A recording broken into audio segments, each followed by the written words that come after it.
Here's how to fix Valorant Error Code VAN79. Since this error can occur for different reasons, you may need to try each solution until the problem is resolved. First, open the Start menu, search for Services, and launch it. Scroll down until you find the VGC service.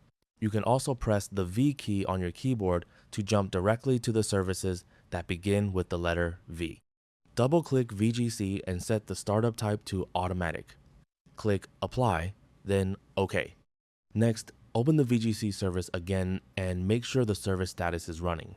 If it's stopped, click Start, then click OK and close the services window. After that, open the Start menu, search for Command Prompt, right-click it, and select Run as Administrator. In the Command Prompt window, type the following command, net sh winsock reset, and press Enter. Once it's complete, type the following command, ipconfig /flush DNS, and press Enter.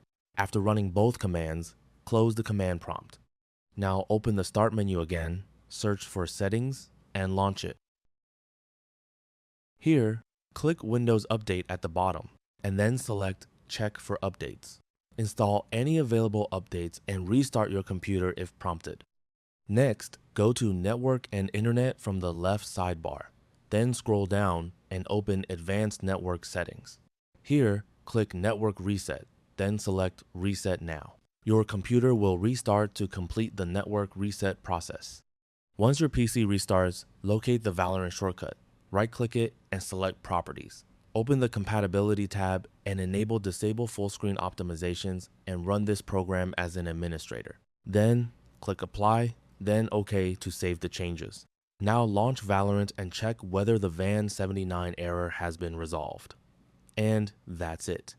That's all for this video. Thanks.